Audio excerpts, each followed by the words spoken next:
Postmortem में आपका एक बार फिर से स्वागत है। दरअसल टीम अन्ना ने जो सर्वे कराया है उसमें कई जानी मानी हस्तियां जो है, कई जाने माने चेहरे हार जाएंगे अगर उनसे पूछा गया है कि जन लोकपाल बिल का जो नेता समर्थन नहीं करते हैं तो क्या वोट देंगे।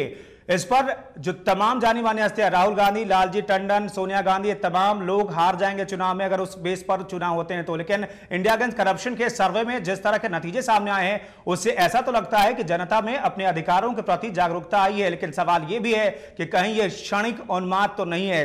ब्रेक पर जाने से पहले हमने एनके से कहा था कि एनके हम आपसे जानना चाहेंगे, पहले लालजी टंडन जी हमारे साथ बने, उनसे भी बातचीत करेंगे, लेकिन यह जानना चाहेंगे क्या क्षणिक है ये कि अभी कई चीजें हावी है, महंगाई, भ्रष्टाचार। बात है कि स्टैंड अलोन प्रेमाइज तर्क वाक्यों पे कंक्लूजन जो ड्रॉ होते हैं वो बहुत वियर्ड होते हैं। अब जैसे उदाहरण के लिए देख लीजिए, टंडन जी आपके यहाँ जो सर्वे हुआ है उसमें 96,000 बांटे गए एप्लीकेशंस फॉर्म्स और उसमें 94,000 में कहा गया कि हम टंडन जी को नहीं वोट देंगे। कहां तक आप मानते हैं कि यह सही है? किसको नहीं वोट देंगे? अगर आप जन लोकपाल का समर्थन नहीं करते हैं, अगर सिर्फ आपकी बात की जाए तो आपको 94,000 लोग वोट नहीं देंगे, ये कहा गया है।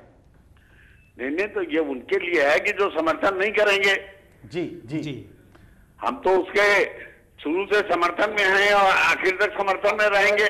टंडन जी आप तो लखनऊ में बहुत जमाने से हैं और लखनऊ की मतलब चौक से ही पॉलिटिक्स शुरू की है। एक दिक्कत आ रही कि सुषमा जी, अरुण जेटली, उन लोगों ने लगातार कहा है कि जन लोकपाल बिल में भी खामियां हैं और ऐसे में पूरा समर्थन बीजेपी का जो फॉर्मेट ये लाए हैं जन लोकपाल का, उसको पूरी तरह समर्थन नहीं मिल रहा है। तो लग नहीं रहा कि जनता इसको भी देखेगी और कांग्रेस इसको भी उछालना चाहेगी? अरे हमारा तो प्रमाण सामने आ गया कि जो उत्तरांचल में हमने किया उसको अन्ना ने भी इसका समर्थन किया और आम आदमी भी मान रहा है कि हाँ ये है, इससे भ्रष्टाचार रुकेगा। जी बिल्कुल सही है। हाँ, अगर हमारे वहां कोई मतभेद होता जी तो उत्तरांचल में ये आता क्यों? अच्छा, जाहिर है कि जो उत्तरांचल में आया है वो भारतीय जनता पार्टी के विचारों के अनुसार ही वो मॉडल आया। जी बिल्कुल सही है। और नेचुरली आप अगर कांग्रेस से नाराज करप्शन को लेकर जनता हो रही है तो उसका इमीडिएट जो फायदा मिलेगा वो बीजेपी को मिलेगा नेशनल लेवल पे और बाकी रीजनल पार्टीज को मिलेगा, क्योंकि रीजनल स्पेस है जो कि नेशनल पॉलिटिकल पार्टीज कई बार छोड़ देती हैं। लेकिन आप भी अब की बार तैयार होंगे। हम सिर्फ ये जानना चाहते हैं कि ये जो स्टैंड अलोन प्रेमाइस है जिसपे कि कह रहे हैं कि हाँ अगर जन लोकपाल नहीं आए तो हम वोट नहीं देंगे, लग रहा है कि ये रियली पॉलिटिकल गेन में कन्वर्ट हो पाएगा? अभी चुनाव में टाइम है लेकिन यूपी का चुनाव आपके सामने है, तो लग रहा है कि ये पॉलिटिकल गेन में कन्वर्ट हो पाएगा?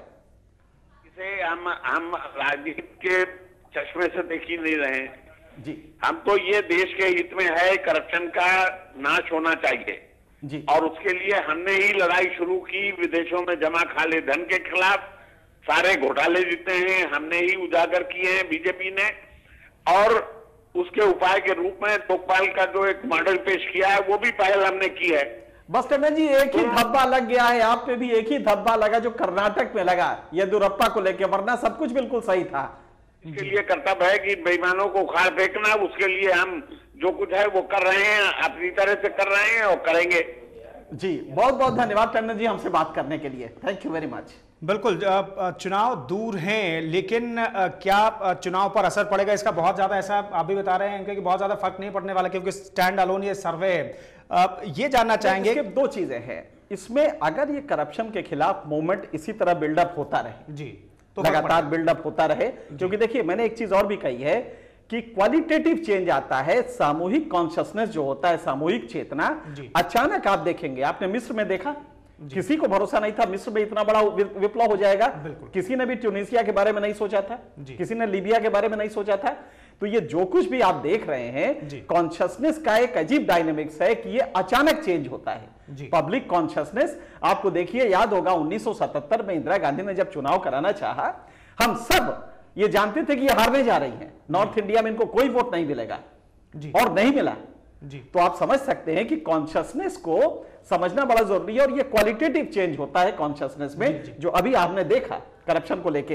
अब अगर ये टेम्पो बना रहा जी चुनाव तक और अगले जनरल इलेक्शन तक, तब तो इसका रियल फायदा मिलेगा और तब उसके लिए कांग्रेस भी डरेगी और कांग्रेस डरेगी तो एक अच्छा बिल ले आएगी। बिल्कुल, मान लीजिए एक अच्छा स्वस्थ बिल ले आती है तो नेचुरली ये जो पूरा टेम्पो है ये नीचे आ जाएगा जी। आप लाख कहते रहे, लेकिन एक अच्छा बिल मान लीजिए लाती है। और मुझे लगता है कांग्रेस को, मेरी लगातार कई नेताओं से बात हो रही है जो शीर्ष पे हैं, और वो ये कह रहे हैं कि साहब हमें कोई दिक्कत नहीं, हम एक अच्छा सा बिल लाएंगे। मान लीजिए वो लाते हैं, तब फिर ये टेम्पो पूरा खत्म हो जाएगा कलेक्टिव कॉन्शियसनेस का जो करप्शन के खिलाफ है।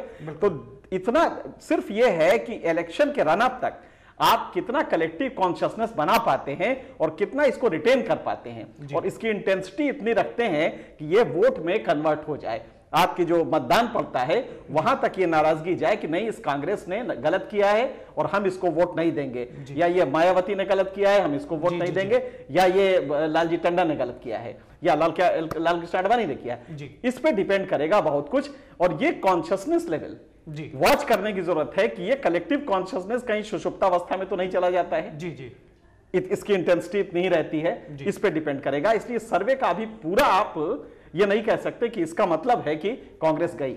जी बिल्कुल, इस सर्वे का कतई मतलब नहीं है कि राहुल गांधी और सोनिया गांधी चुनाव में हार जाएंगे, लेकिन यह जरूर मतलब निकाला जा सकता है कि भ्रष्टाचार को लेकर के मौजूदा वक्त में लोगों के अंदर एक तरह का गुस्सा है। अगर ये गुस्सा बना रहता, ये गुस्सा, तो इसके नतीजे, चुनावी नतीजे भी दिखाई देंगे, राजनीतिक नतीजे भी दिखाई पड़ेंगे।